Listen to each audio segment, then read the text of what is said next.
Hi, okay, so what actually happens when you try something new in an economics class? All right, tell you what, let's have the truth about teaching. Stay with me on this. I'm going to let you in on something that economics teachers don't usually admit out loud. Some of our most creative ideas, the lessons we were most excited about, the ones we stayed up late designing, the ones we were sure were going to change everything, they bombed. Completely, spectacularly, humiliatingly, and glorious in the fashion that failure is. And some lessons that should have been disasters turned out to be the best things we've ever done. Thank you.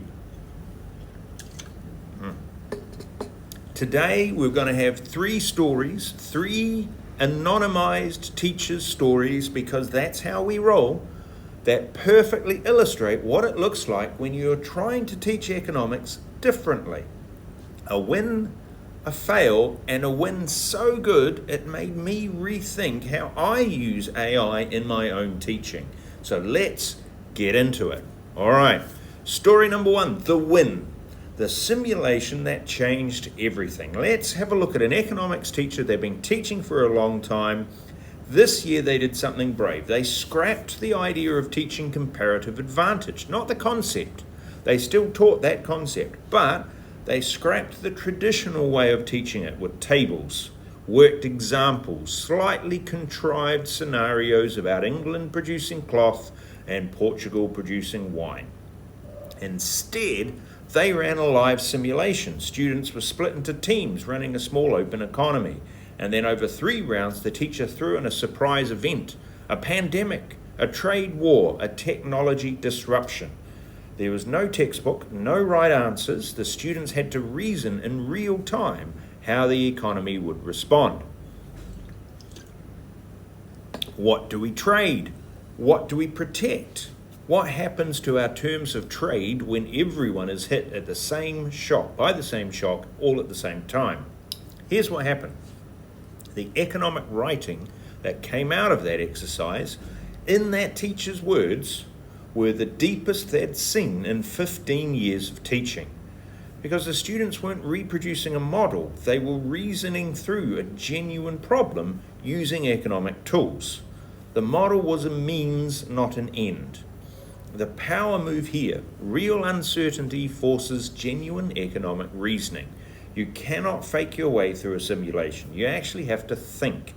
And that thinking, the messy, real-time, I'm not sure, but here's my best reasoning, that kind is exactly what the top marks in IB for economics require. All right, story number 2, the fail. Futurism without an anchor. Okay, this one is relatable and funny, so stick with me. Here we go. Let's take a school in the UK. This teacher is genuinely excited about futures thinking, which if you've been watching the series, you'll know we're all passionate about. They asked the students to imagine the economy in 2050. What does it look like? What technologies will exist? What jobs? What are the problems that they'll face? The result? Complete chaos. No economic concepts anywhere. Students wrote things like robots do everything and humans just play video games. And money won't exist anymore. It'll all be crypto, which, is interesting predictions, but they're not economics. They're science fiction with a thin layer of vibe. The lesson, futurism needs anchoring. Imagination without economic constraints isn't economics. It's just speculation. And speculation without the framework doesn't produce rigorous analysis that is going to get you marks, or that actually helps you understand the world. So the teacher had to redesign the exercise, giving them economic constraints first and then asking them to reason forwards. Here's what we know about labour markets. Here's what we know about the economics of technological unemployment.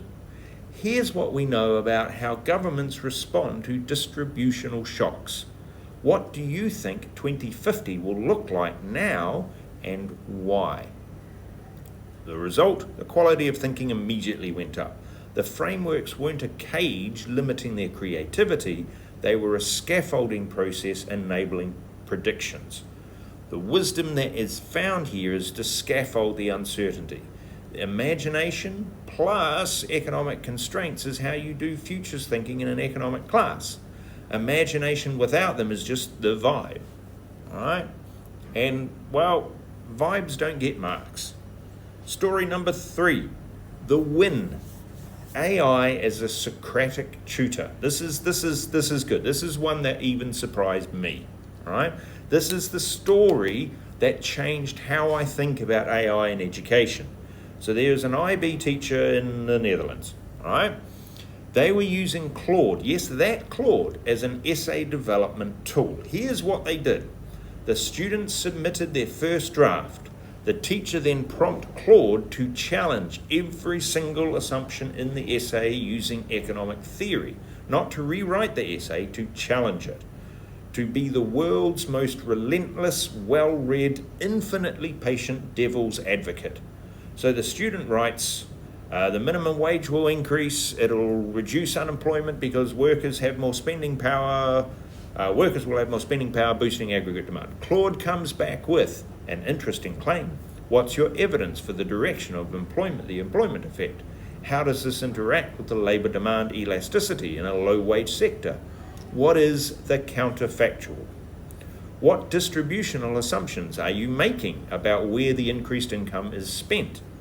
This student has to then go back to revise, to add depth and address those challenges. The result, the quality of their argumentation dramatically went up right across the class. Not because the teacher did anything necessarily, but because every student now had an infinitely patient Socratic tutor available at any hour, pushing them to go deeper into their thinking. The power move, AI as a relentless intellectual challenger, beats waiting for teacher feedback for an essay development. Not because the teacher isn't good, but because the feedback at the moment of drafting is far more effective than feedback at the moment of marking. For teachers watching this, the prompt that makes this work isn't give me feedback on the essay, it's challenge every assumption in this essay using economic theory and without rewriting it. That distinction matters enormously. So what's the pattern across all 3 of these ideas? All right, let's bring it together. Okay, what's the common thread?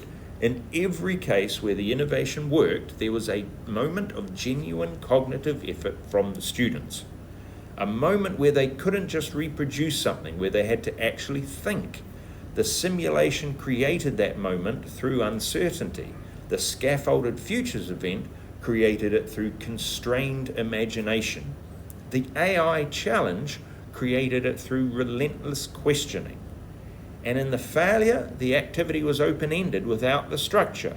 There was nothing to push back against, no constraint to reason with, so the thinking was shallow.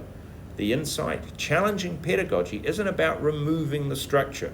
It's about replacing shallow structure, here's the answer, reproduce it, with deeper structure, here's a genuine problem, reason your way through it. That's the difference. And it's a difference your examiner can see in your writing from the very first paragraph. Okay, let's talk now, right? Teachers, if you've got a win or a fail to share, drop it in the comments, right? Anonymized if you want. We're building a collective intelligence here. Students, if you've experienced any lessons like this, all right, the one that actually made you think, tell me what that was, because that story is as useful to other teachers as anything I can write. All right, so I'm David, this is Econ Disrupted. I'm also known as Econ Teach NZ. Thank you very much for listening. Please like, comment, subscribe, and share the video with other economics teachers, other economics students. Let's get the word out there. Hey, Corneda, have a fantastic day.